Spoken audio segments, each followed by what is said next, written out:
WhatsApp guys, कैसे हो आप सब? आशा करते हैं कि आप सभी स्वस्थ होंगे और मस्त होंगे। आज हम आपको बताने वाले हैं कैंडी फॉर 100 mg और 200 mg कैप्सूल के बारे में। कैंडी फॉर 100 mg और 200 mg कैप्सूल देख सकते हैं। जो हरा कैप्सूल है वो 100 mg है और जो ये लाल कैप्सूल है वो 200 mg है। इसकी हम आज संपूर्ण जानकारी देने वाले हैं। तो सबसे पहले इसकी हम कंपोजिशन की बात कर लेते हैं। इसका कंपोजिशन है इट्राकोनाजोल 200 mg और इसमें इस इट्राकोनाजोल 100 mg में पाया जाता है। मैनकाइंड डिस्कवरी का यह एक ब्रांड है जो कि मैनकाइंड मैन इसको कहते हैं। मैनकाइंड डिस्कवरी एक ब्रांच है इसका। तो वह इसको मैन्युफैक्चरिंग और मार्केटिंग कराती है। और एमआरपी की बात करें तो जो 100 एमजी में एमआरपी है वो 83 रुपये है और जो 200 एमजी की एमआरपी है वो 229 रुपये है। इसका एमआरपी इसलिए ज़्यादा है क्योंकि इसमें 10 कैप्सूल है और इसमें 7 कैप्सूल है। और इसकी हम चलिए जानकारी दे दें कि इसको किसमें इस्तेमाल किया जाता है, किन रोगों में इस्तेमाल किया जाता है।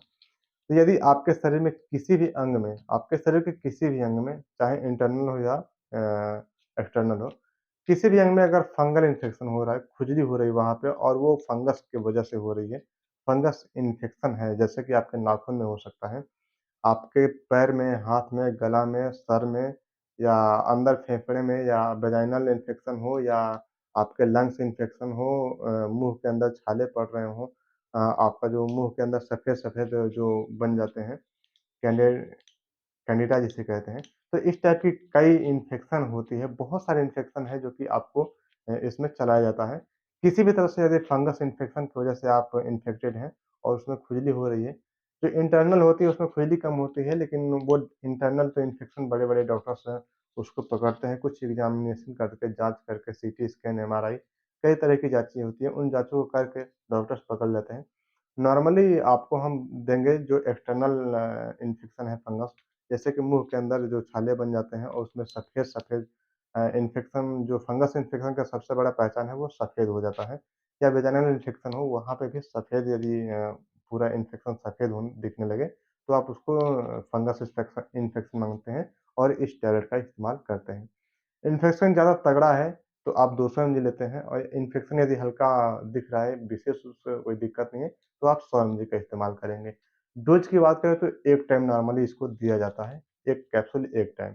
और इसके साथ में कोई एंटी एलर्जिक टैबलेट ले ली जाती है, जैसे कि लीकॉप होती है या वन ऑल होती है या लीजेंसेट, जिनसेट, कई नाम से आपको मार्केट में मिल जाएगा। तो इसके साथ में इन टैबलेट्स को मिला लेंगे, तो आपको खुजली तुरंत राहत मिल जाएगी। इसके साथ में साबुन आती है केजेड नाम से या कैंडिड नाम से साबुन आती है और या न्यूफ़ोर्स नाम से साबुन आती है, तो कोई भी साबुन आपको मिल जाए उस साबुन से नहाएँ, क्योंकि अदर साबुन में कास्टिक की मात्रा बहुत ज़्यादा पाई जाती है और कास्टिक जब जब पड़ता है तो ये जो आपका कैंडिडा होता है या आपका जो फंगल इन्फेक्शन होता है बहुत तेज़ी से फैलता है। तो इसलिए आप मेडिकेटेड साबुन का ही इस्तेमाल करें, बेटर रहेगा आपके लिए। और क्रीम की बात करें तो कैजेट नाम से क्रीम आती है और या लुली फोर्ड नाम से क्रीम आती है या और भी कई नामों से आपको मार्केट में क्रीम मिल जाएँगी। तो इट्राकोनाज़ोल में हो क्रीम या लुलिकोनाज़ोल में हो, कोई भी क्रीम आपको मिल जाए, आप ले सकते हैं। कैंडिड नाम से भी क्रीम आती है, जिसमें क्लोट्रिमाज़ोल होता है, तो आप उसको ले सकते हैं। कैंडिड बी नाम से भी आती है, तो कैंडिड या कैंडिड बी कोई भी मिल जाए आपको, उसको आप ले सकते हैं। बहुत बढ़िया रिस्पॉन्स देती हैं क्रीम्स, इसके साथ में चलाई जाती हैं। और कितने दिन चलाई जाती है, तो इसको 21 दिन नॉर्मली कम से कम 21 दिन चलाई जाती है और आपको 21 दिन से भी अगर हल्की-फुल्की कुछ समस्याएँ दिख रही हैं, तो आप 1 महीने, डेढ़ महीने तक चला सकते हैं। ज़्यादा लंबा खुद से ना चलाएँ क्योंकि कभी-कभी साइड इफ़ेक्ट दे देता है। साइड इफ़ेक्ट में यदि हम बात करें तो आपको इस दवा को लेने के बाद लीवर इन अपसेट बहुत ज़्यादा होता है। लीवर में सूजन या भूख न लगना या पेट फूल जाना या आपका पूरा शरीर में सूजन आ जाना, इस टाइप के इन्फेक्शंस आपको देखने को मिलते हैं, ज़्यादा लंबा चलाने से। तो आप ज़्यादा लंबा चलाने से बचें और यदि आप ज़्यादा लंबा चलाना चाह रहे हैं और चाह रहे हैं कि हमें कोई साइड इफ़ेक्ट ना दिखे, तो लाइकोपेन में कोई भी कैप्सूल का इस्तेमाल करें, जैसे कि लाइको स्टार नाम से आती है या अन्य कोई भी लाइकोपेन में कोई कैप्सूल हो, तो आप आसानी से उसको ले सकते हैं। एक टाइम उसको लें और एक टाइम इसको लें, साथ में कोई एंटी एलर्जी हो, जैसे कि जिनसेट, लीजेंसेट या लिकोप, फ़नाल, इस टाइप की कोई भी टैबलेट इसके साथ में ज़रूर ऐड कर लें। तो ये संपूर्ण जानकारी हम आपको दे रहे हैं, जिसके जिसके इसको साथ में चला करके और आप बहुत बढ़िया रिस्पॉन्स पा सकते हैं। सिर्फ़ एक कैप्सूल खाने से ही आपकी जो है इन्फेक्शन, जो फंगस इन्फेक्शन है वो ठीक नहीं होने वाला है, तो इसलिए हम आपको सारी जानकारियाँ इसके साथ में प्रोवाइड करा रहे हैं।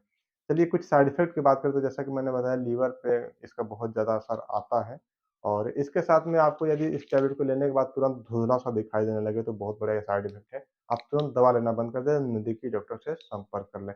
इसके साथ में आपको पूरे शरीर पे खुजली बढ़ जाए या पूरे शरीर पे लाल-लाल दाने पड़ने लगें, तो ये साइड इफ़ेक्ट है। इसके साथ में आपको यदि हार्ट के या बीपी के पेशेंट हैं तो इस टैबलेट को कैप्सूल को ना लें, नज़दीकी डॉक्टर की सलाह से ही इस कैप्सूल को लें। ब्रेस्ट फीडिंग भी इस कैप्सूल को लेने से थोड़ा बचें, हालाँकि विशेष दिक्कत नहीं होता है, फिर भी डॉक्टर्स की सलाह से ही इस कैप्सूल का इस्तेमाल करें। और प्रेगनेंसी में तो बिल्कुल इस्तेमाल ना करें खुद से, डॉक्टर्स की सलाह से ही इस कैप्सूल का इस्तेमाल करें। नज़दीकी गोनाकोलॉजिस्ट से मिल लें, उसके बाद इस कैप्सूल का इस्तेमाल करें। बाकी हल्के-फुल्के साइड इफ़ेक्ट के अलावा विशेष कोई इसका साइड इफ़ेक्ट नहीं होता है और किसी तरह की यदि आपको साइड इफ़ेक्ट हो रही है, तो इस कैप्सूल को तुरंत लेना बंद कर दें, नज़दीकी डॉक्टर की सलाह से ही इस कैप्सूल का इस्तेमाल करें।